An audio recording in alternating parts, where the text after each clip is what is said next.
자, 오늘 할 얘기는 이젠 또 좀 진도가 많이 나갑니다, 여러분. 환경, Environmental Health and Toxicology. 어떻게 보면 여러분 우리 그 독성학 생각하시면 돼요. 독성학.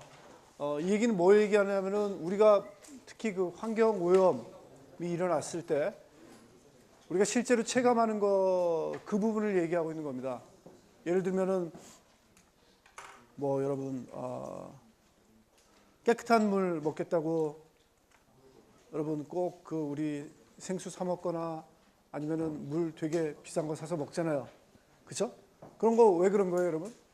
우리가 더럽다는 표현까지는 아니지만 약간 오염 물질이 있는 그런 물을 먹으면은 우리 건강에 유해할 수 있기 때문에 우리가 그걸 피하려고 좀 더 깨끗한 물을 먹잖아요, 여러분. 그렇죠? 근데 사실은 오염 물질이라는 게 뭐 물에만 있는 게 아니라 우리가 인식하지 못하지만 사실은 널려 있다는 거예요, 여러분. 여러분 육류, 고기 한번 생각해 보시면은 대부분의 고기들이 그렇게 여러분 뭐 도축을 한 다음에 우리가 그냥 소비하는 게 아니죠. 약간의 가공을 합니다. 특히 어떻게 알려져 있냐면 라이트 여러분 육류를 가공하는데 라이트가 항상 들어가요, 여러분. 이 질소하고 산소의 화합물. 이것도 상당히 몸에 안 좋아요. 여러분 이런 건 별로 우리 인식 못하죠. 인식 못하면서 그 다음에 육류는 그냥 먹고 또 물은 또 되게 신경 쓰잖아요, 여러분. 나중에 여러분 리스크 위에도 그 관계해 가지고 여러분 수치를 한번 보시면은 깜짝 놀라실 거예요. 이미 들으셨을 수도 있지만 사실은 여러분 물 가지고 그렇게 신경 쓸 필요 없는 거죠. 우리가 실제로 물로부터 어떤 해를 입어가지고 암에 걸린다거나 우리가 아플 확률은 상당히 낮아요. 크게 아플 확률은. 차라리 그거보다 더 진짜 몸에 안 좋은 거는 여러분 우리가 차 타고 다니고 비행기 타고 다니고 그 다음에 혹시 땅콩 버터를 좋아하시면 땅콩 버터를 하루에 한 숟갈씩 먹는 거 그런 게 위해도가 훨씬 더 큽니다. 그리고 여러분 제일 안 좋은 게 뭐라고 알고 계세요? 현재 여러분들이 하는 행동 중에 건강에 제일 안 좋은 거 담배입니다, 여러분. 담배 태시는 게 여러분 혹시 오염된 물 먹는 것보다 훨씬 더 여러분 건강에 안 좋은 거예요. 그래서 제가 여러분 선배들한테도 몇 년째 계속 하고 있는 얘기인데 담배를 태시는 분은 물을 골라서 드실 필요가 없어요, 여러분. 물 아무 물이나 드셔도 돼요. 담배 태는 것 때문에 여러분 거의 이런 상황이에요. 뭐 세계 챔피언한테 한 대씩 맞고 사는 사람이 3살짜리가 자기 다리 한 대 때린다고 무슨 상관이 있겠어요, 여러분? 그렇죠? 그 정도 맞는 사람한테는 3살짜리 맞는 거 그냥 맞아도 된다는 거예요, 여러분. 그러니까 담배 태시는 분은 그 정도로 세게 맨날 맞고 사는데 자기 조카가 와서 발로 한 대 찬다고 그거 신경 쓰실 필요 없다는 거예요. 그 전혀 대세에 지장 없으니까 그냥 더러운 물 드셔도 된다는 거죠, 여러분. 혹시 더 리스크를 진짜 관리하고 싶으시면은 이 세계 챔피언한테 한 대씩 맞는 걸 안 맞으셔야죠. 안 맞으면은 진짜 어린애한테 내가 발로 몇 대 채이는 거에 신경 쓰고 그래야 되는데 그럴 필요가 없다는 거죠. 자, 이런 것들이 아주 도처에 널려 있다는 거예요. 자, 그래서 지금 현대 사회가 현대 생활이 뭐 오염물질로 가득 찬 아주 뭐 더러운 세상이다. 그렇게 얘기하는 건 아닙니다, 여러분. 여러분 당연히 인식하시겠지만 과거로부터 과학 문명이 발전해 가지고 우리가 이나마 편하게 살고 있는 거예요. 우리가 여러분 쓰고 있는 여러 가지 물질들 보세요. 여러분 책상 위에 올라 있는 물질들. 우선 책상부터 한번 생각해 보세요, 여러분. 이거 뭐예요, 여러분? 이 책상 사실은. 그렇죠? 석유 화학 제품 당연히 들어간 거죠. 이거 아주 제대로 따지려면은 여기서부터 나오는 여러 가지 휘발성 오염 물질 그런 것도 따져야 되겠죠. 그렇죠? 그다음에 이거 나무 같지만 사실 이것도 나무예요, 여러분. 나물 수도 있죠, 안에는 나물 거예요. 아주 꽉 눌린 나무고 다 코팅한 거잖아요, 여러분. 그렇죠? 여러분 필통, 연필, 그다음에 여러분 그 물 마시는 그 물통 이런 것들 다 우리가 이 과학이 발달해서 뭔가 새로운 물질을 만들어 가지고 우리가 편하게 쓰는 거잖아요. 이런 거로부터 다 리스크가 와요. 오염 물질로부터 리스크는 오지만 그래도 여러분 이게 있어서 우리가 편리한 게 훨씬 더 큰 거죠. 그렇죠? 만약에 이걸 써가지고 우리가 거의 다 죽을 지경이 됐고 우리가 모든 사람이 암에 걸린다면 안 쓰겠죠. 안 쓰는데 생활이 유지가 되고 우리가 더 편하다는 거는 사실은 우리가 얻는 게 더 많다는 거죠. 잃는 것보다. 그래서 혹시 오염물질이 있더라도 그것 때문에 우리가 뭘 하지 말아야 된다. 고기는 여러분 육류에는 나이트레이트가 들어있어서 육류를 소비하면 안 된다. 소비를 안 하겠다. 그런 거는 사실은 옳은 결정은 아니라는 거죠. 그렇죠? 자, 그럼에도 불구하고 뭔가 오염물질이 있다는 건 사실이기 때문에 그걸 한번 정리를 해드릴게요, 여러분. 자, 납이 반사회적 행동에 영향을 주는가? 무슨 얘기냐면은 여러분 페인트에 납성분 들어가는 거 아시죠? 납성분이 들어갔어요. 그리고 또 납성분이 들어가고 또 어떤 기록이 있냐면은 여러분 그리스 로마 시대에는 여러분 이 식기들이 주로 납으로 만들었다 그러죠. 여러분 그러니까 뭐 와인잔 그런 것들이 지금같이 뭐 유리가 아니라 그다음에 포크 나이프가 그런 게 유리가 아니라 대부분 납으로 만들었대요. 근데 납이 여러분 몸에 그렇게 좋지 않다는 게 최근에 와서 알려졌죠. 그렇죠? 그래서 심지어는 역사적으로 그렇게 의심하는 사람이 있어요. 로마 시대 사람들이 그렇게 막판에 그렇게 문명이 그 옛날에도 그러니까 발전됐음에도 불구하고 그 사람들이 그렇게 망가진 거에는 혹시 납 중독 때문에 납을 너무 과다하게 납에 노출이 돼가지고 과다하게 축적이 돼가지고 사람들이 혹시 정신건강적으로 좀 맛이 간 거 아닌가, 많은 사람들이 그게 영향을 미치지 않았냐 하고 그렇게 추측하는 역사학자들도 있고, 또 어떤 연구를 한 사람이 있냐면은 여러분 뉴욕시에 가면은 미국에 가면은 우리나라하고 달리 일반적으로 그런 고층 아파트들이 물론 좋은 집도 있어요, 여러분. 원래 미국에서는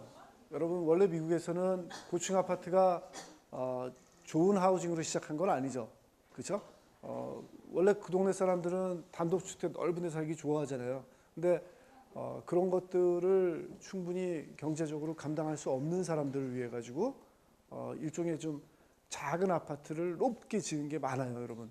근데 그런 지역에 보통 가다 보면은 아무래도 경제적으로 좀 잘 못 사니까, 특히 여러분 미국은 우리나라하고 달리 좀 인종 문제도 있잖아요. 주로 그 아프리칸 아메리칸 그쪽 계열 주민들이 거기 많이 살아요, 여러분, 실제로. 근데 거기 그 아이들이 약간 좀 사회적으로 공격적인 성향이 많이 있더라는 겁니다. 뭐 그렇잖아요, 여러분. 싸움 잘하고 부모들이 잘 케어 못 해주니까 밖에 나가서 사고 치고 그러는데, 물론 경제적인 문제도 있지만 어떻게 분석한 사람도 있냐면은 그 집들에 가보니까 그 안에 페인트들을 상당히 저렴한 납이 많이 포함된 페인트들을 썼더라. 혹시 이런 납이 나와가지고 애들의 공격적인 성향을 좀 더해주는 거 아닌가, 그런 연구를 하신 분들도 있어요. 그러니까 뭐 사실은 아닐 것 같아요. 결론적으로 아니라고 나왔을 것 같은데 그런 정도로 의심이 될 만한 이런 물질들이 도처에 있다는 거죠, 여러분. 많이 있다는 거죠. 뭐 또 우리 아토피 같은 거 생각하면 그렇잖아요, 여러분. 아토피 도시에서 막 앓다가 시골이나 공기 좋은 데 가가지고 확 나았는 애들 많이 봤죠, 여러분. 텔레비에도 나오고 아마 주위에도 있을 거예요. 그렇죠? 그런 거 다 오염물질의 영향이 아니냐는 거죠, 여러분. 우리가 편의를 누리고 있지만 이런 오염물질들이 사실은 도처에 많이 있다는 겁니다. 자, 기본적으로는 여러분 이 개념을 여러분들한테 좀 말씀드리고 싶습니다. 폴루션, 영어로 폴루션이라 그러면은 우리가 어떻게 정의하냐면은 이걸 우리가 그냥 오염 그렇게 우리가 번역은 하잖아요. The occurrence of an unwanted change in the environment. 그러니까 환경에 우리가 원치 않는 변화가 생긴 거를 폴루션이라 그러고, 이러한 유해한 물질과 유해한 환경 때문에 생긴다는 겁니다.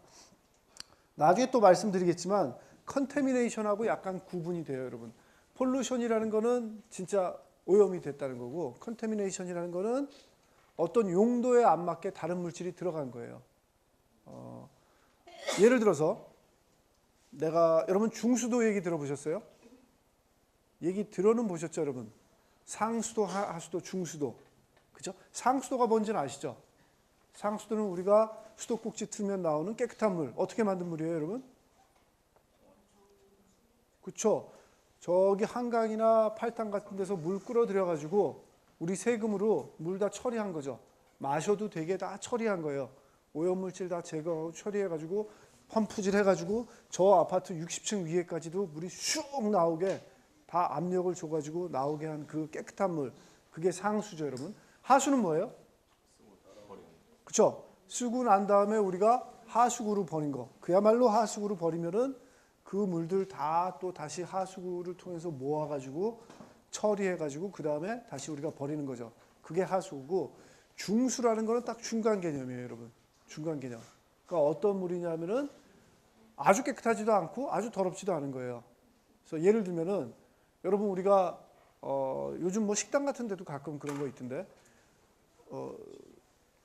손 씻죠. 화장실 가서 손 씻으면은 그 손 씻은 물이 곧장 하수구로 연결 안 되는 데가 있어요, 여러분. 하수구로 연결 안 되고 변기로 연결된 거 보셨죠? 그렇죠? 변기로 연결된다는 거예요. 자, 이거 무슨 얘기냐면은 우리가 손 씻은 물은 그냥 버려도 돼요, 사실은. 그러니까 하수로 버려도 되는데 하수치고는 좀 깨끗하죠. 여러분, 우리가 뭐 보통 손이 깨끗해서가 아니라 다른 하수가 워낙 충분히 더럽기 때문에 조금은 좀 깨끗한 하수다 하는 겁니다. 그거를 그냥 버리는 것보다 한 번 더 쓰자는 거죠. 예를 들어서 변기에 물 내리는 거, 그 정도에는 뭐 그렇게 깨끗한 물 아니어도 되잖아요. 그렇죠? 게다가 우리가 손을 씻었다면은 거기에 이 세제 성분까지 있어가지고 변기를 씻는데 더 좋을 거 아니에요, 여러분. 그래서 그런 정도의 물이 바로 중수다 하는 겁니다.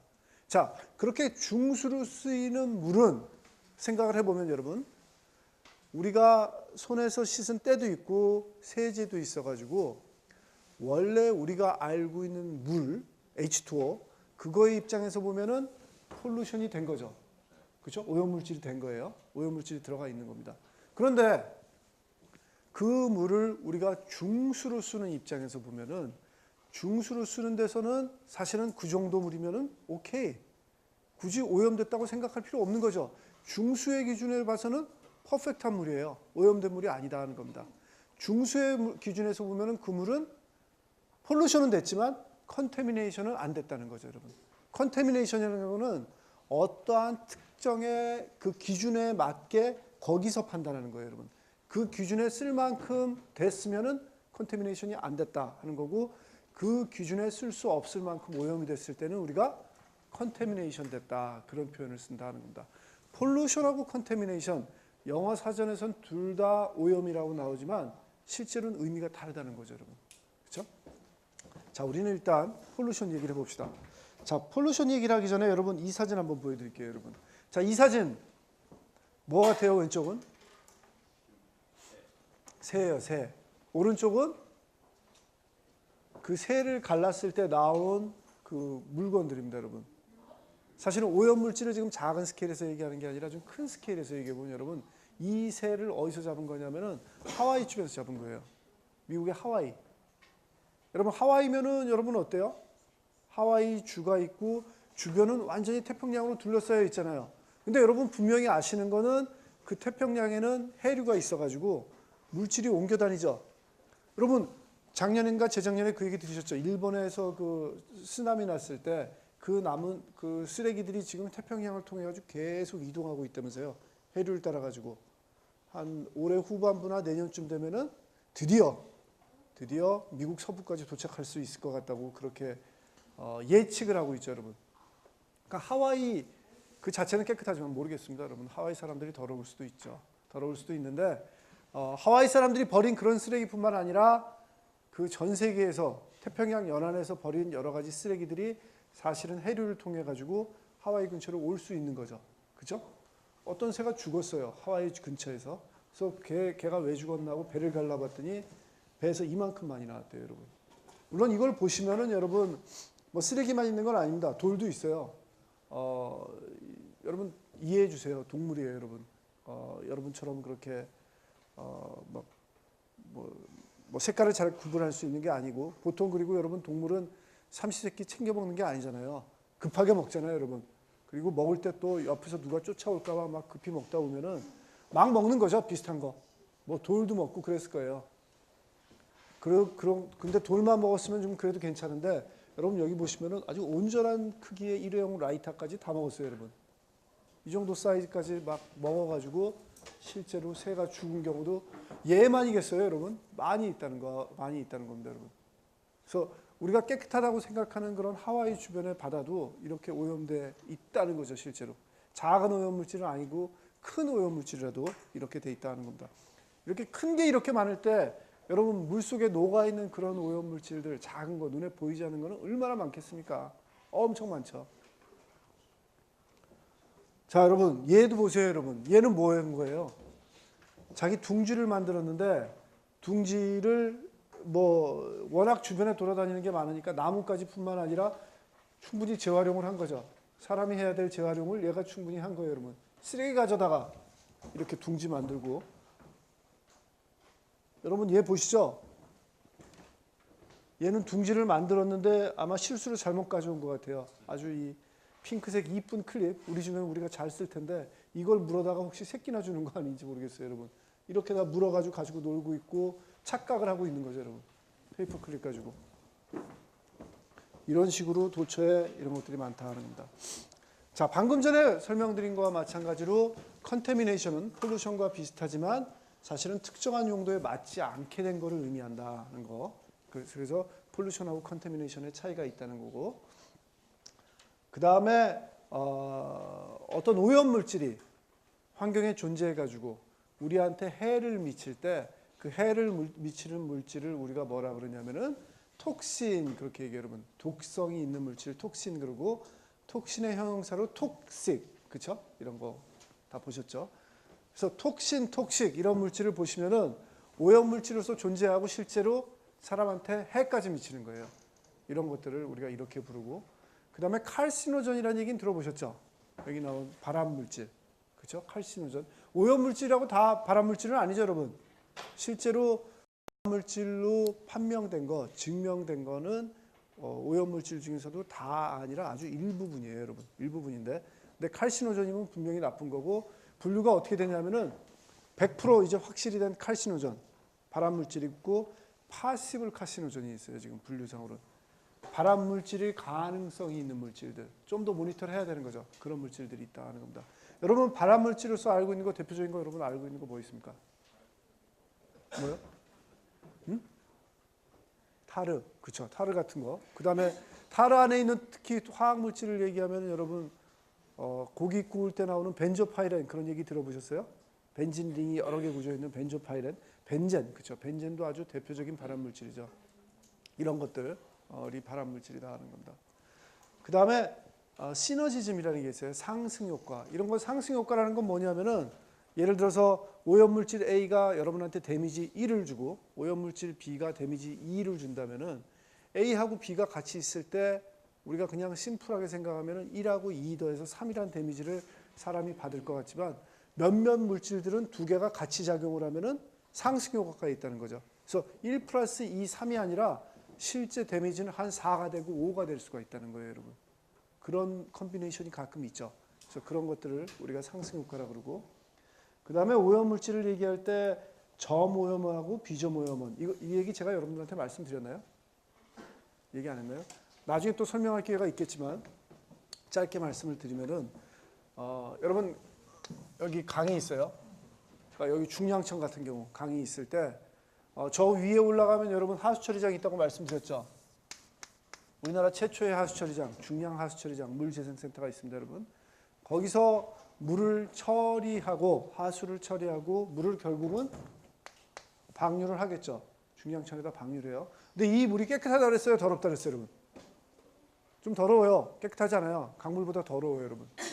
자, 이 물을 물론 처리한 물이지만 강물에 이렇게 방류를 하면은 강 입장에서는 새로운 오염원이 여기에 유입된 거죠. 더 들어온 거다 하는 겁니다. 특히 요 중량천 입장에서 보면은 이 하수 처리장은 자기의 긴 흐름 중에 하나의 점에서 오염물질이 유입이 되죠. 그렇죠? 하나의 점에서. 이런 것들을 그래서 뭐라 그러냐면은 포인트 소스다, 그렇게 얘기해요. 점 오염원이다. 이런 하수 처리장 같은 점 오염원이 하수 처리장 말고 또 뭐가 있을까요, 여러분? 그렇죠. 예를 들어서 뭐 여기 중량천 바로 옆엔 공장이 없겠지만 공장이 하나 있다. 그래서 공장에서 자기네 그 폐수를 처리하고 방류를 한다면은 이런 것도 또 점오염원이 되겠죠. 그렇죠? 이런 것들이 점오염원이에요. 반면에 비점오염원은 뭘까요, 여러분? 자, 점오염원이 강 입장에서 하나의 점에서 오염물질이 유입된다면은 비점오염원이라는 거는 어떻게 유입이 될까요? 점이 아닌 형태로 유입하겠죠. 그러니까 점이 아닌 형태니까 어떤 형태로 유입하냐면은 예를 들어서 이 전 지역에서 비가 왔을 때 물이 다 넘쳐서 이렇게 들어온다면은 이런 것들은 비점오염원이 되겠죠. 물론 서울은 이렇게 안 되죠. 비가 엄청나게 많이 오기 전에는 이런 현상이 안 일어나지만 저쪽 농촌에 가면은 그럴 수가 있죠, 여러분. 뭐 특별히 우리가 뭐 예를 들어서 뭐 강 주위에 밭을 조성해 놨는데 아니면 과수원을 조성해 놨는데 그 방류수를 따로 모아가지고 하수구로 따로 안 모으잖아요. 그냥 놔두잖아요, 여러분. 대부분 물론 물길을 좀 만들긴 만들지만 대부분 땅 속으로 스며들길 바라고 비가 오면 때때로 그 위로 물이 흘러가지고 강물로 들어올 수 있겠죠. 그런 경우가 비점오염원이 된다는 겁니다. 자, 점오염원하고 비점오염원은 왜 중요하냐면은 지금 우리나라 같은 경우면은 어떻게 돼 있냐면은 강물이나 호수 같은 데서 전국적으로 점오염원은 거의 다 관리가 돼요. 물론 점오염원도 아직도 사고 치는 사람들이 있죠. 밤에 몰래 여러분 폐수 무단 방류했다 그러면서 한 3, 4, 5년 뭐 한 4, 5년에 한 번씩은 뉴스에 나오죠. 그렇죠? 그런 사람들 아직도 있긴 있어요. 그렇지만 대부분의 점오염원은 이젠 다 관리가 돼요. 다 파악이 됐어요. 그리고 이건 두 가지죠. 정부에서 잘한 것도 있고 국민들 의식도 많이 높아진 거죠. 이제는 뭐 나 돈 몇 푼 더 벌려고 강물에다가 막 버리는 사람들이 옛날보다 많이 줄었어요, 여러분. 제대로 처리해가지고 제대로 깨끗한 물을 버려야 좀 덜 더러운 물을 버려야 결국은 우리 후손들한테도 좋고 당신한테도 좋다는 걸 아는 거죠. 이제는 다 국민들이 인식을 하게 된 거예요. 그래서 점오염원은 대부분 관리가 되고 다 잡았어요. 그래서 정부에서 좋아했죠. 이제 점오염원을 잡았으니까 우리의 모든 물은 깨끗해지고 이제는 다 좋아지겠다 그렇게 생각을 했는데 결론적으로 보면 결과가 그렇게 안 됐어요. 근데 사실은 어느 정도 예견을 하긴 했습니다. 왜냐하면 선진국에서도 보니까 똑같은 그 히스토리가 있었거든요. 점오염원 관리가 됐다 그래서 물이 금방 깨끗해지지 않더라는 거죠, 여러분. 무슨 얘기냐면은 이런 식의 비점오염원이 어떻게 보면은 더 큰 로드를 주더라 하는 걸 알게 된 거예요. 하나를 처리했더니 여전히 물이 더럽더라. 아, 그러면은 문제는 비점오염원이다. 그렇게 간 거죠. 그래서 이제는 비점오염원 관리를 정부에서 되게 하고 있습니다, 여러분. 여러분 실제로 뭐 그런 캠페인도 보셨을 거예요. 비점오염 관리 뭐 그러면서 정부에서만 나오는 팜플렛 같은 것도 보셨을 겁니다. 그래서 그런 거에서 중점을 두는 건 뭐냐면은 여러분 막 버리는 거 있죠. 예를 들어서 뭐 도로 위에다가 뭐 마시던 커피를 버린다든지 아니면은 여러분 뭐 하수구에다 버리기 아까운 뭐 여러 가지 화학약품들을 막 버린다든지 그러면 안 된다는 거예요, 여러분. 도로 위에 막 버리는 것들이 결국은 다 휩쓸려 내려가 가지고 강물로 다 들어가요. 특히 여러분 도로에다 버리는 거. 여러분 담배꽁초는 여러분 아세요? 저기 우리 재성토목관 앞에 가보시면 약간 길이 이렇게 내려가 있죠. 그렇죠? 내려가 있고 특히 그 과학기술관, 재성토목관은 안 그러는데 과학기술관 나오자마자 보면은 이렇게 여기 하수구가 있어요, 여러분. 이렇게 길게 하수구가 있는데 거기하고 그쪽 밑에 보면은 여러분 왠지 모르게 담배꽁초를 거기다 다 버리고 싶은가 봐요, 여러분. 담배꽁초는 거기다 버리시면 안 돼요, 여러분. 여러분 그 건설환경공학을 공부한 사람으로서 거기다 버리시면 안 된다는 겁니다. 그런 하수구는 여러분 어떻게 연결이 되냐면은 계속 따라가 보시면은 궁금하시면 한번 들어가 보세요, 여러분. 어떻게 연결되어 있냐면은 다 밑에 관이 있어요. 땅 밑에 관이 있어가지고 큰 관이 있습니다. 그 관은 어디로 연결되냐면 하수처리장으로 연결 안 돼요, 여러분. 곧장 저 천으로 연결돼요. 왜냐하면은 기본적으로 도시를 어떻게 설계했냐면은 우리는 어떤 인식을 하고 있냐면은 도시에 살고 있는 시민이라면은 더러운 물은 길거리에 있는 그런 우수구라고 부르죠, 사실은. 우수구 아니에요, 여러분. 빗물이 오면 빠지라는 데지 더러운 물 버리라는 데는 아니라는 겁니다, 여러분. 더러운 물을 버리실 때는 화장실 가서 버리시라는 거죠. 그러셔야 되지. 거기다 버리시면은 그 더러운 물은 곧장 우수관을 통해 가지고 강물로 곧장 나갑니다, 여러분. 그래서 여러분들이 버린 그 오염 물질들이 결국은 한강을 따라 가지고 계속 내려가서 여러분들 그 한강 밑에 가가지고 저쪽 강화도나 거기 가서 해산물 맛있다고 드시면은 여러분들한테 그대로 다 온다 이겁니다, 여러분. 그래서 버리시면 안 된다는 거예요. 그거는 꼭 하수구를 통해서 버리셔야 된다는 겁니다. 그런 담배꽁초도 여러분은 어떻게 되냐면은 대부분 안 내려가요. 좀 스마트해져 가지고 학교하고 서울시가 담배꽁초를 버리면은 여러분 이렇게 그 안에 이렇게 다 걸러지게 또 해놨어요. 그래서 한 몇 개월에 한 번씩 여러분 보셨는지 모르는데 그 쇠 철망을 들고 아주머니들이 다 건지세요. 담배꽁초. 엄청 나옵니다, 여러분. 엄청 나와요. 뭐 잘못하면 막힐 정도로 엄청나게 담배꽁초가 나온다는 겁니다.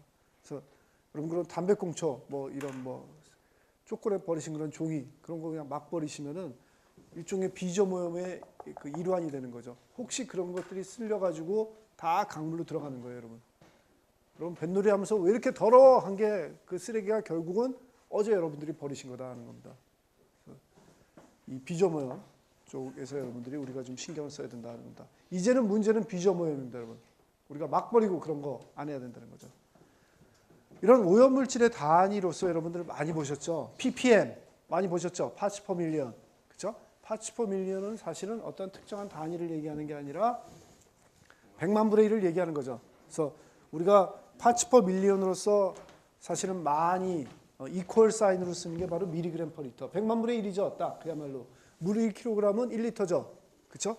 그렇기 때문에 1mg은 10-6승 100만 분의 1이 딱 된다는 겁니다. 자, 그런데 여러분 조금만 더 말씀드리면은 여러분들 선배들, 여러분들의 한 15년, 20년 전 선배들은 단위가 ppm이면 됐어요, 여러분. 그것만 공부하면 다 됐는데 여러분 얘기 들으셨죠? 지금은 이 오염물질의 단위가 점점 더 내려가고 있어요. 그래서 ppb, parts per billion, 10-9승, 10-12승까지죠, 여러분. 자, 첫 번째 이유는 기술이 좋아졌어요. 분석기기가 좋아졌어요. 그래가지고 그런 것들을 다 잴 수가 있고 더 낮은 농도를 재보니까 우리가 높은 농도에선 전혀 설명 못하던 여러 가지 현상들이 다 설명이 되는 거죠. 그래서 더 낮은 농도, 100만 분의 아니라 10-9승, 12승까지 다 재가지고 요즘은 농도를 비교하고 얘기하는 게 요즘 그 추세입니다. 그래서 여러분들이 좀 더 올라가셔서 환경공학을 공부하실 때는 훨씬 더 낮은 단위로 우리가 얘기를 한다는 겁니다. 자, 그렇다면 이런 오염물질에서 종류로서 뭐가 있느냐면은 자, 첫 번째 가장 크게 우리한테 와닿는 건 중금속. 중금속 얘기 많이 들으셨죠? 몸에 안 좋다는 거. 그렇죠? 우리 뭐 수은 얘기는 여러분 뭐 일본의 그 커다란 케이스도 있었고 납은 제가 말씀드린 거 있고 카드뮴, 니켈, 크로뮴 이런 거 다 안 좋아요. 들어가면은 몸에 축적이 되고 배출이 잘 안 돼가지고 사람들이 몸에 안 좋다는 걸 잘 아실 거고 생체 축적이 되고 바이오 매그니피케이션이라는 건 뭐냐면은 예를 들어서 중금속이 오염된 물을 조그만 벌레가 먹었어요. 근데 그 벌레의 개체 하나에는 여러분 중금속이 별로 축적이 안 됐겠죠. 축적이 안 됐는데 여러분 먹이 사슬에서 그 에너지 그림 생각나세요? 피라미드 아주 극명한 거? 여러분 그 위에 단계에는 훨씬 더 많은 수의 그 벌레를 먹게 되겠죠. 그렇죠? 그렇다면 그 위에는 그 작은 개체 수의 한 1000마리에 있던 게 다 이 한 마리에 축적이 되니까 농도가 더 높아지겠죠. 그 다음에 그 상위에 있는 먹이사슬에 있는 애는 또 엄청나게 많은 개체 수를 먹어야 되니까 점점 더 축적이 된다 하는 겁니다. 먹이사슬 낮은 데에서는 예를 들어서 몸 개체 하나에 1이 축적이 됐다면은 위로 올라가면 축적된 양이 한 10, 20 그 정도로 높아갈 수 있다 하는 겁니다. 먹이사슬의 상위에 있는 사람이 훨씬 더 악영향을 받을 그 확률이 높아진다는 거죠. 이런 바이오 매그니피케이션 때문에 여러분 사실은 그 얘기하는 거죠. 여러분 참치 좋아하세요? 참치 좋아하시죠? 참치나 여러분 회로 주로 먹는 광어, 우럭 그런 것들이 사실은 중금속을 포함할 확률이 되게 높아요. 그래서 그런 것들을 너무 즐겨 드시면은 결국은 우리 몸에 중금속이 많이 축적될 가능성이 크다는 겁니다.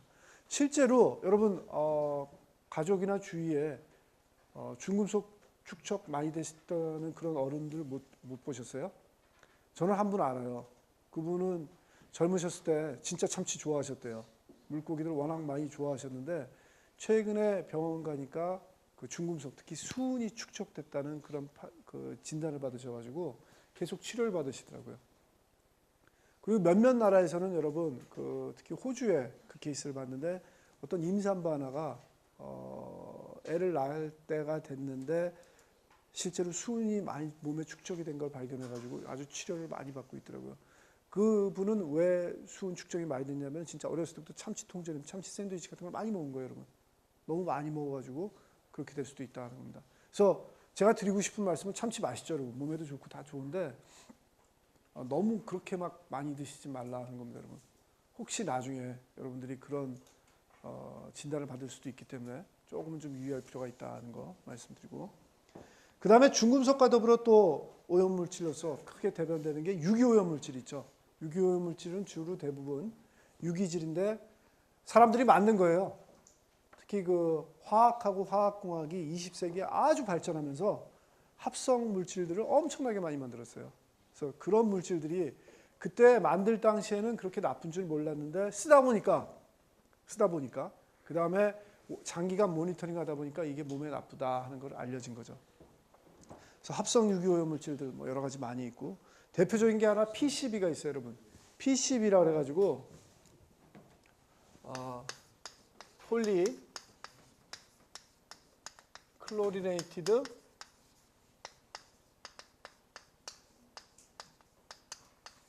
바이페놀이라는 건데, 여러분 그러니까 여러분 유기화학을 조금은 배우셨죠? 그렇죠? 지금 여러분 화학 들으시나요? 화학 들으시면 이제 후반부에 나오죠, 유기화. 거기서 또 나오시겠지만 이름 보면 대충 알죠? 바이페놀이라는 거는 페놀이라는 게 두 개 있다는 거죠. 두 개 있고, 그 다음에 폴리라는 거는 여러분 많다는 거겠죠. 클로리네이티드니까 클로린이 많이 붙어 있는 거예요. 그래서 이거는 페놀이고, 바이페놀이라는 건 어떤 구조냐면은 벤젠 링이 두 개가 이런 식으로 고리가 붙어 있는 거예요.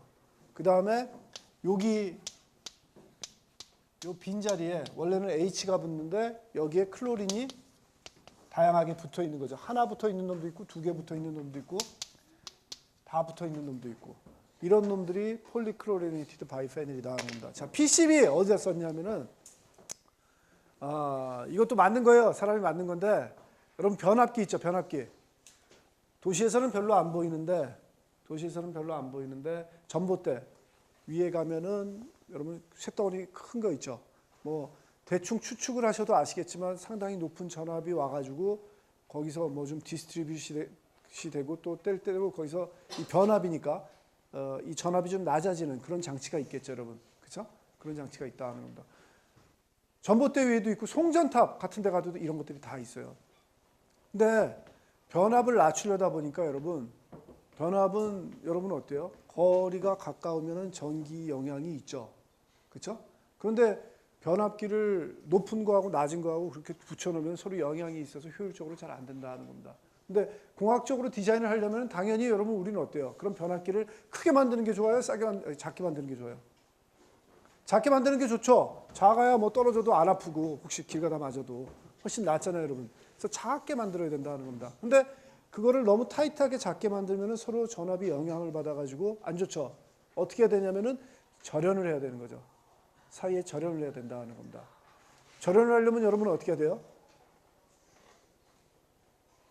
절연 테이프를 막 감든지 아니면 뭐 절연체를 막 넣어야 되겠죠. 근데 그 변압기 같은데 쓸 수 있는 아주 좋은 절연체로서 뭘 썼냐면은 요 PCB를 만들어낸 거예요. 거의 가루인데 너무 성능이 좋아요. 절연 성능이. 그냥 뭐 우리가 만들고 싶은 대로 충분히 작게 만들어가지고 그 안에다 이 가루만 집어넣으면 돼요, 여러분. 절연이 된다고요. 너무 좋은 거죠. 안 그러면 여러분 크게 만들어야 되거나 뭘 넣어야 될지 한참 고민해야 되는데 무거운 걸 넣어야 될지 뭐 나무를 넣어야 될지 철판을 넣어야 될지 철판 넣으면 안 되겠다. 근데 뭐 하여튼 여러 가지를 고민을 해야 되는데 이런 가루 듀퐁이라는 회사에서 만들었는데 만들어가지고 가루로 만들고 뭐 이동도 편하고 가볍고 값도 싸고 그냥 집어넣기만 하면 되니까 얼마나 좋아요. 다 썼어요. 전 세계에 있는 전봇대 변압기에는 이 PCB 다 썼다고 생각하시면 돼요. 그런데 이게 사고가 났어요. 한 70년대 미국의 대학 캠퍼스에서 사고가 어떻게 났냐면은 학교 위에 있는 그 전봇대 그게 변압기가 떨어지면서 이게 누출이 된 거예요. 누출이 되면서 실제로 아주 단기간에 아주 숏 피리어드에 며칠 사이에 학생들 몇 명이 죽었어요, 여러분, 실제로. 그래서 모르고 있다가 알고 보니까 이 PCB가 나쁜 거다 하면서 그때부터 알게 된 거죠. 그전에는 사고가 났더라도 이것 때문이라고 생각을 못 했을 거예요. 다른 것 때문에 죽었다고 생각을 했겠죠.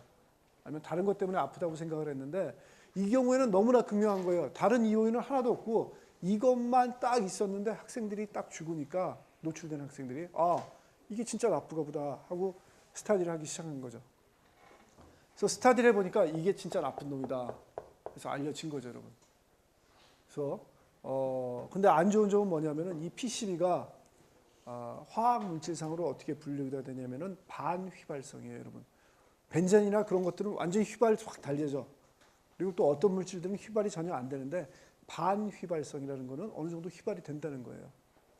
그래서 그 사고 이후에 PCB 우리가 전 세계에 얼마나 썼지? 하고 막 이렇게 재보니까 이게 가루라고 생각해가지고 뭐 우리가 요 실링만 잘하면 된다고 생각했는데 반휘발성이다 보니까 이게 다 날아가 버렸던 거예요. 날아가 버려서 농도를 재보니까 전 세계에 바다에 여러분 세디먼트들 있죠. 퇴적토. 샘플링해서 PCB가 안 나오는 데도 없어요. 우리나라도 나와요. 우리나라도 뭐 전학기 안 썼어요. 여러분 다 썼죠. 그럼 PCB가 나오더라 하는 겁니다. 이건 또 뭐야? 하고 또 가만히 생각을 해보니까 이게 잘못 노출돼서 날아간 것도 있고 또 옛날에는 이런 변압기 같은 것들을 그냥 막 버렸어요. 여러분. 막 버리다 보니까 그게 수체에 들어가가지고 실제로 PCB가 농도가 높게 나오는 경우도 있더라 하는 겁니다. 그래서 그 70년대 사고 이후로 선진국에서는 PCB를 사용을 금하고 있습니다. 우리나라도 90년대인가 80년대부터 PCB 사용 금하고 있어요. 못 써요. 못 쓰게 했는데 전 세계적으로 다 금하고 있는데 일부 그 개발도상국에서 쓰고 있다는 얘기가 있고 우리나라도 일부는 좀 가지고 있어요, 여러분. 어떤 공장들에서 옛날에 그런 이것들을 많이 썼던 그런 공장들에서 버리지를 못하는 거죠. 그래서 그냥 그대로 다 보관하고 있어요. 이게 뭐 사고라도 터지면 이게 다 누출될 수 있겠죠. 그래서 이런 PCB 같은 경우 아주 안 좋은 경우죠.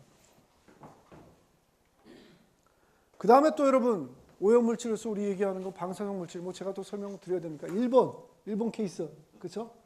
계속 우리한테 이거 위협이죠. 언제 어떻게 해결이 될지 모르겠습니다. 사실은 솔직한 얘기는 솔루션이 없는 것 같아요. 한동안은 여러분 같이 살아야 되지 않을까 하는 그런 생각이 좀 들고 그렇게 되고 그 다음에 서멀 폴루션. 여러분 서멀 폴루션이 뭔지 아세요? 여러분 온도에 의한 그런 폴루션도 있다는 겁니다. 예를 들면은 이런 걸 서멀 폴루션이라고 해요. 여러분 이 사진 한번 보세요. 주로 그 발전소 같은데 여러분 그 냉각수 있죠. 냉각수라는 거는 아주 높은 로 같은 것들을 식히려고 하다 보니까 비록 냉각수지만 그 냉각수는 여러분 아주 찬물 넣는 건 아니잖아요. 그냥 그 바다나 강물에 있는 물 끌어다가 한번 쫙 돌려서 그 로를 식히고 내보내는데 그 식히다 보면 그 온도가 한 30도, 20, 30도 된다 하는 겁니다. 그래서 겨울 같은 때 이 바다나 이런 데, 바다 쪽에다가 이런 냉각수를 쫙 버리면은 다른 거 없어요. 단지 온도일 뿐이에요. 그 주변에 물고기들도 많이 살고 아주 그 생태계에 교란이 온다는 거죠, 여러분. 그래서 이거는 뭐냐면은 얘 뭐 같아요, 여러분?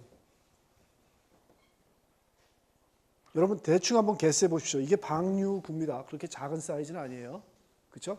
이게 전봇대고 이런 게 뭘까요? 물속에 이렇게 사는 거 아세요? 그렇죠. 물개나 바다표범 그런 스타일인 것 같죠. 근데 여러분 대충 예상을 하시겠지만 물개나 바다표범보다 훨씬 더 큽니다, 여러분. 훨씬 더 커요. 얘네가 뭐냐면은 우리 쪽에는 없어요. 저쪽 미국 남부하고 멕시코 그런 쪽에 있는 동물인데 얘예요, 여러분. 마나티라고 들어보셨어요? 마나티 들어보셨어요, 여러분? 그러니까 생기긴 이렇게 뭐 얼핏 봐서 귀여울 수도 있죠, 여러분. 근데 엄청 커요. 바다표범 걔네보다 훨씬 더 큰 얘네들이다 하는 겁니다. 마나티가 여러분 신기하니까 마나티 조금만 좀 설명드릴게요. 여러분 프린트한 건 없는데 여러분 파일에는 없을 거예요. 여러분 뭐라고 부르냐면 시카우라고도 불러요, 여러분. 여러분 바다표범 그런 것들은 뭐죠? 뭐 기껏해야 시 라이언 정도잖아요, 여러분. 시카우니까 훨씬 더 크겠죠, 소니까. 허비보호고 식물주로 먹고 그 다음에 40년 산답니다, 여러분. 사이즈가 2.4에서 4m. 훨씬 크죠? 꽤 커요, 여러분. 그 다음에 무게는 한 200에서 600kg. 와우. 여러분 깔리면은 안 되죠, 여러분.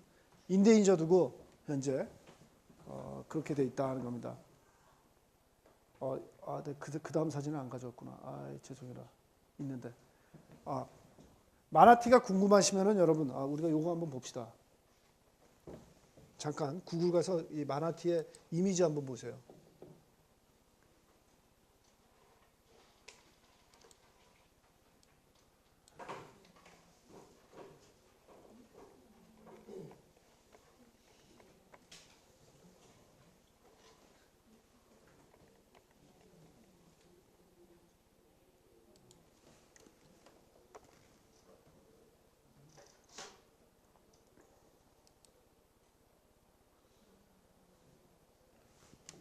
여러분 이렇게 생긴 애들이에요.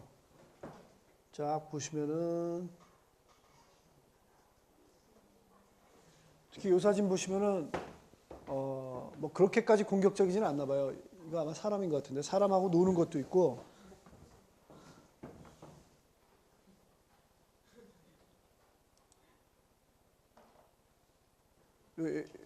이거 분명히 사람하고 노는 거죠, 여러분.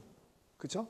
그래서 실제로 보통은 이런 바다 같은 데 있다가 겨울 되면은 얘네들이 그 따뜻한 물을 찾아간답니다. 아까 보신 것처럼 그 발전소 방육으로 간다거나 아니면은 그 민물 그 스프링 있죠. 좀 바다보다 좀 덜 찬데 그쪽에 그렇게 이동을 한대요.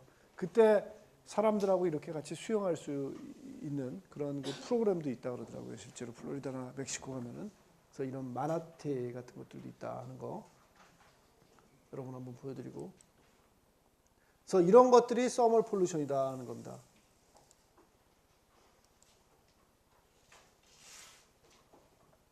서멀 폴루션이 그런 게 있고. 자, 그 다음에 분진이 또 오염물질인 건 잘 아시죠, 여러분? 우리 이런 그 여러 가지 먼지들, 그쵸? 이런 것들. 여러분 아세요? 진짜 서울 공기 좋아지는 거 느끼세요? 분진이 많이 줄었어요. 그쵸? 특히 최근에 한 몇 년 전에 여러분 시내버스를 다 바꿨잖아요. 천연가스로.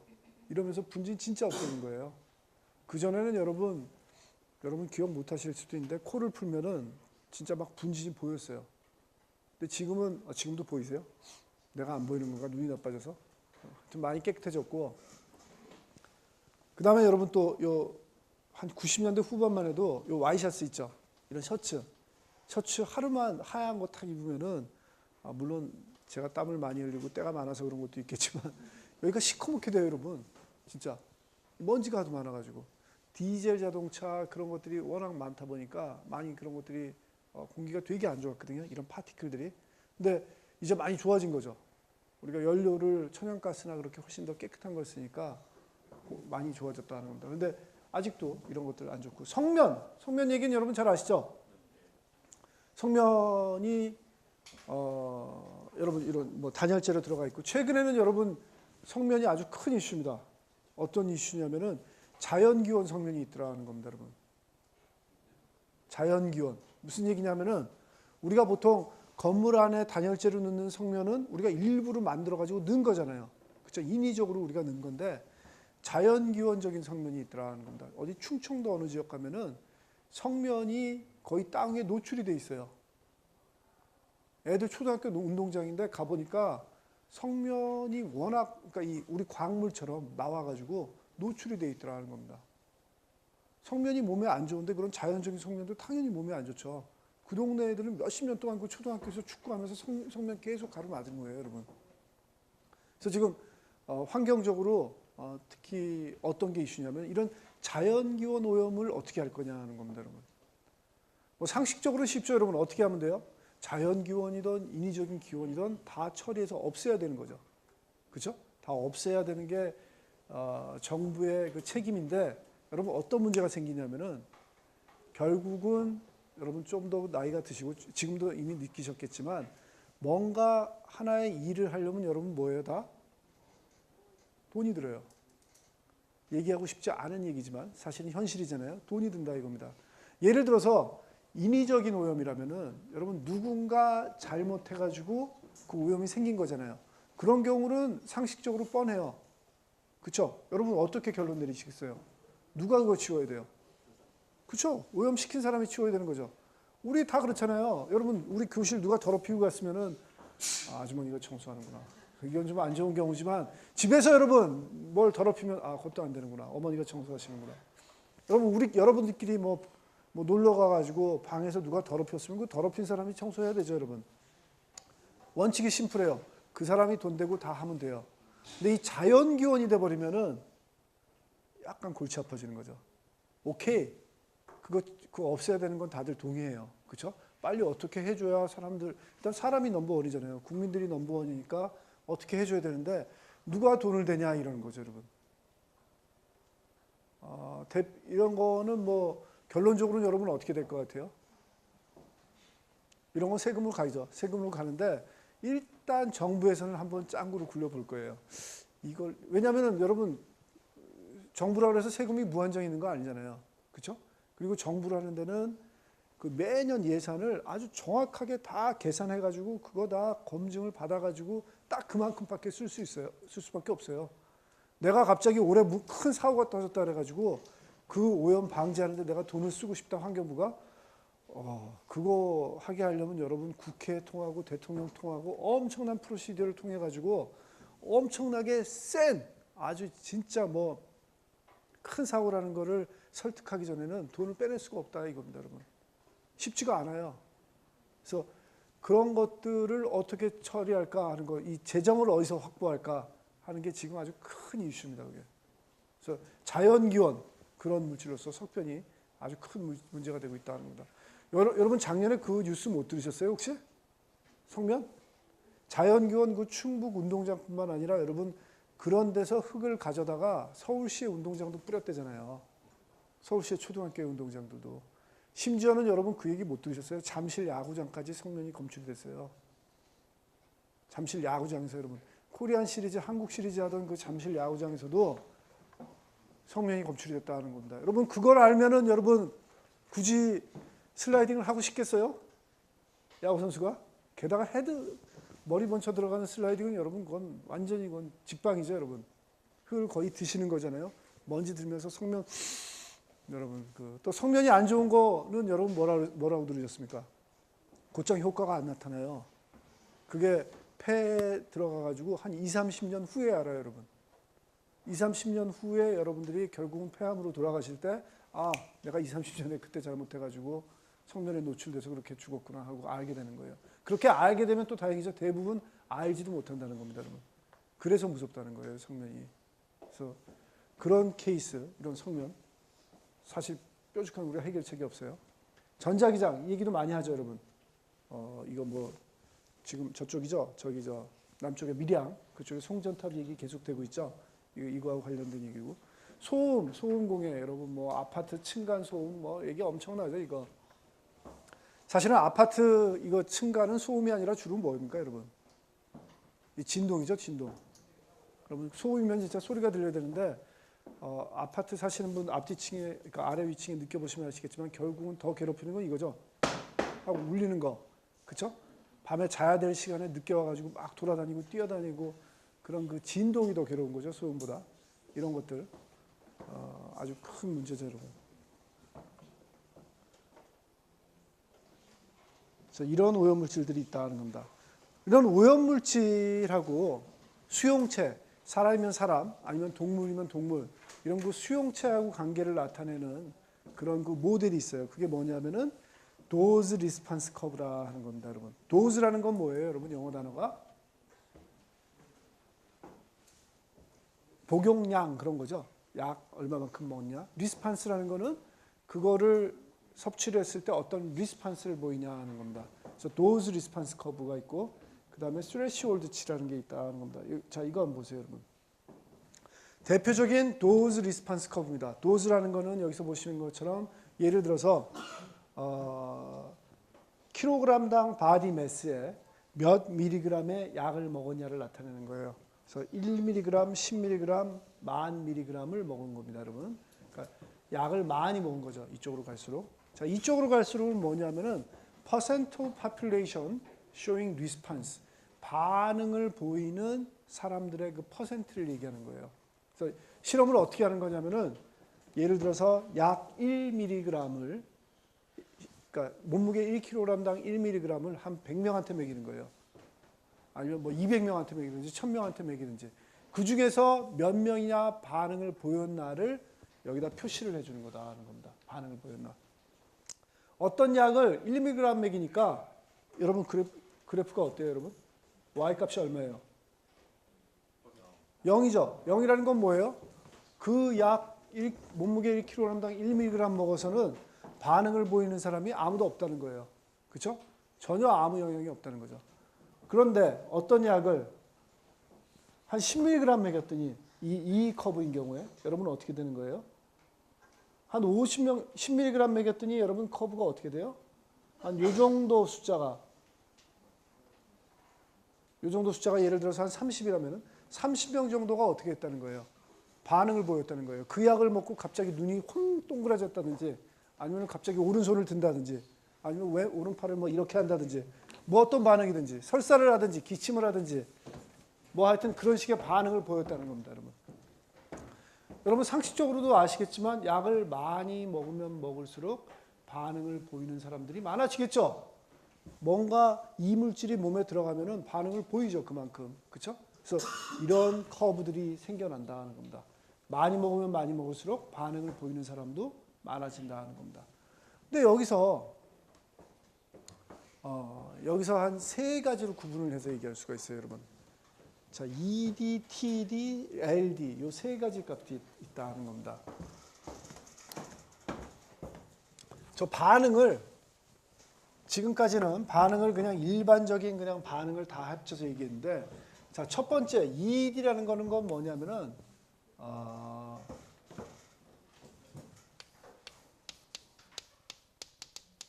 effective dose 그거의 약자고, TD라는 거는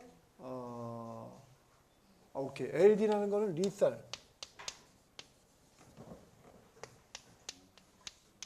dose. 그 다음에 TD가 갑자기 생각이 안 나죠?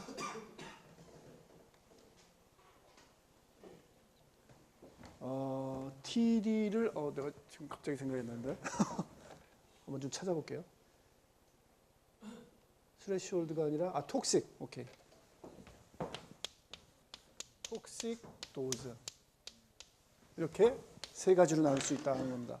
자, 여기서 보시면은 요 ED라는 거는 effective dose라는 거고, 요거는 toxic dose라는 거고, 저거는 lethal dose라는 겁니다, 여러분. 자, 단어를 보시면 여러분 어때요? effective, toxic, lethal로 넘어갈수록 상황이 어떻게 되는 거예요? 심각해지죠. 그렇죠? 그래서 반응 중에 그냥 effective dose라는 건 뭐냐면 뭔가 하여튼 반응을 보인 거예요. 일반적인 반응. 그래서 어떤 특정한 약이 특정한 그 성분이 이러한 커브를 나타낸다고 할 때 요 값을 뭐라고 부르냐면은 요 양을 요건 뭐냐면은 effective dose 50라는 거는 100명 중에 50명 정도가 뭔가 반응을 보인 거예요, 여러분. 뭔가 반응을 보이는 그 약의 양, 복용량을 effective dose라고 하는 거죠. 오케이?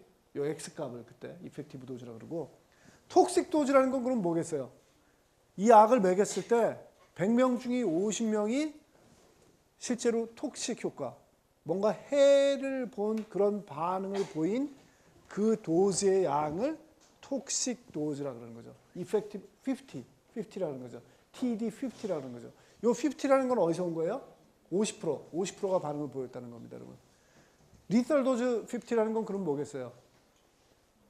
이것 중에 이 약을 요만큼 먹였더니 100명 중에 50명은 아주 치명적으로 아주 몸에 안 좋은 그런 효과를 받았다는 겁니다. 자, 예를 들어서 ED75 그러면 어떤 값이에요? 75%가 반응을 보인 값이니까 어떻게 읽어야 돼요? 이 그래프에서? 이 그래프에서 75니까 요거죠. 요 값을 갖게 하는 X축값. 그렇죠? 그게 그 복용량 ED75가 되는 겁니다. LD25는 어떤 거예요, 여러분? 그러면 LD25 25만큼 보여주는 그 복용량 1000이 되는 거죠. 그렇죠? 이런 식의 값들을 얘기를 해주고 있다는 겁니다. 여러분 따라서 LD50이 낮은 게 더 안 좋은 거예요? 높은 게 안 좋은 거예요? LD50이. 나중에 더 안 좋은 거죠? 낮은 게 더 치명적인 거죠, 여러분. 조금만 먹어도 금방 50명 정도는 아주 치명적으로 안 좋은 반응을 보인다는 거니까 낮은 게 더 안 좋다는 거죠, 도수가. 그렇죠? 그래서 그 개념을 여러분들이 좀 봐주십사 하고 부탁드리고. 근데 여러분은 어떻겠어요? 이런 그 ED50나 TD50나 LD50 어떤 그 톡식에 대해서 독성 물질에 대해서 사람이 어떤 반응을 보이냐 이런 것들을 여러분 실험할 수 있겠어요? 못해요. 실험 못해요, 여러분. 실험 옛날에 했대죠. 2차 대전 때 뭐 일본하고 독일은 뭐 했다는데 뭐 그때 기록도 없고 뭘 했는지도 모르고 사실 저거 못해요, 여러분. 실험을 제대로 하려면 여러분 어떻게 돼요? 사람이 엄청 많아야 되죠. 비슷한 사람이 엄청 많아야 되고 뭐 인도적인 거 전혀 생각하지 말고 통계적으로 생각한다면은 거의 유사한 사람들이 엄청나게 많아가지고 매겨가지고 죽여도 보고 반응도 보고 막 그래야 되는 거예요, 여러분. 할 수가 없는 실험이에요. 할 수가 없는 실험이다 하는 겁니다. 그래서 지금 이론적으로 뭐 LD50, TD50, ED50 얘기하지만 이거는 대부분의 경우에는 실험을 하긴 해요. 뭘로 실험하겠습니까, 여러분? 그러면 G, 그렇죠? 토끼, 걔네들 가지고 실험해가지고 여러분 어떻게 하겠어요? 사람 쪽으로 여러분 추측을 하는 거죠. 그러니까 G에 뭐 팻이 얼마나 있고 몸무게가 얼마고 사람은 평균적으로 몸에 지방이 얼마나 있고 몸무게가 얼마이기 때문에 이렇게 비례적으로 봐가지고 이렇게 되지 않을까 하고 추측을 하는 수밖에 없다는 겁니다. 게다가 상황이 더 안 좋아진 건 여러분 어때요? 점점 쥐나 이런 거 실험용 그 생물들 쓰는 거 그거 반대하는 사람들도 많죠. 그것도 쉽지 않은 가능성이 많아요. 그러면 생체 실험하기가 점점 더 힘들어지는 거죠, 여러분. 제가 우리 학교 의대도 그런 실험하시는 분들 많이 있거든요. 그럼 의사 선생님들하고 얘기할 기회가 있어서 물어봤는데 실제로 많이 죽어나가잖아요, 여러분. 죽일 거 아니에요, 쥐들. 그 죽인 쥐들을 어떻게 하냐 그랬더니 대부분 그걸 따로 처리해 주는 분들이 있대요. 가지고 나가고 뭐 매번 죽을 때마다 걔를 데리고 나가서 화단에다 묻어주고 그러진 않는다 그러는데 상당히 찝찝하고 기분이 안 좋긴 안 좋다 그러더라고요, 여러분. 이 과학이라는 이름으로 실험을 하긴 하는데 뭐 생명체가 그렇게 죽어나가는 거를 보면은 상당히 기분이 안 좋아지고 우울해질 때가 많다 하는 그런 얘기를 하더라고요. 뭐 걔네가 죽는 것뿐만 아니라 그 주변에 있는 것 자체도 그렇게 유쾌한 개념은 경험은 아닌 것 같아요.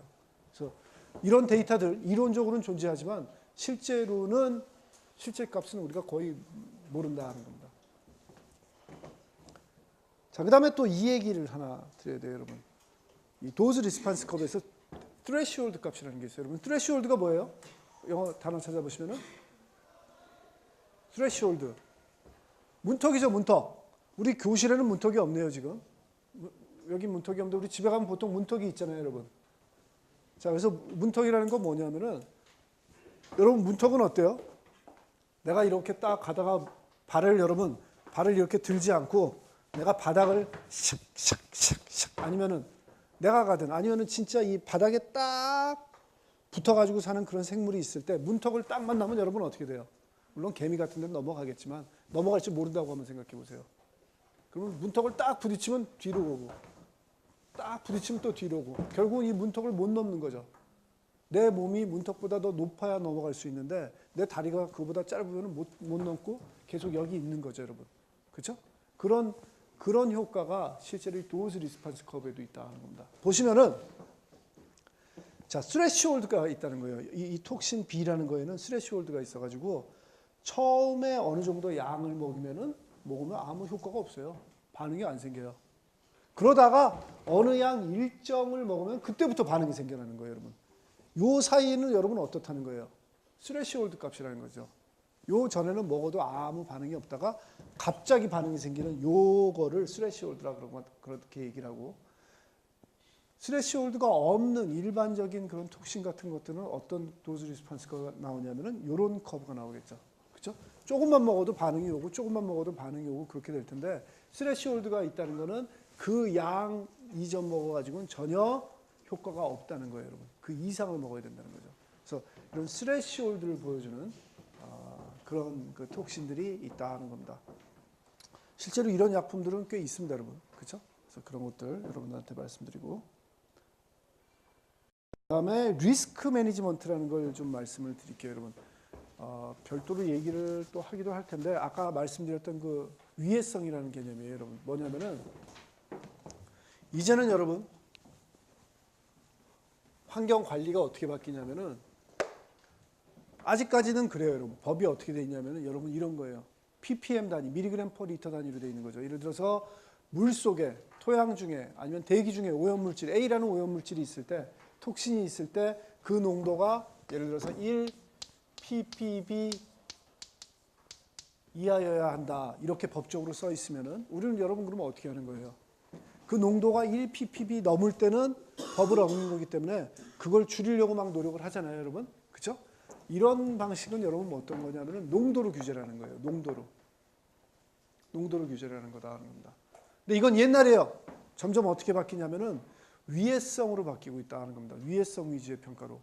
위해성이라는 건 뭐냐면은 과거에 이런 농도에다가 뭐까지 같이 곱해주냐면은 오염의 개연성을 같이 곱한 게 바로 위해도라는 겁니다. 이 위해도로서 이제는 평가를 하게 된다는 겁니다. 자, 무슨 얘기냐면은 아주 쉬운 예로 이거 하나만 얘기하고 나갈게요, 여러분. 오케이. 우리 한양대학교 제1공학관 밑에 지하수가 있어요, 여러분. 안반이니까 아마 깊이 파야 될 거예요. 지하수가 있는데 이게 엄청나게 오염이 돼 있어요. 오염물질 농도는 예를 들어서 한 10의 6승만큼, 단위는 얘기 안 할게요. 오염이 돼 있어요. 오케이?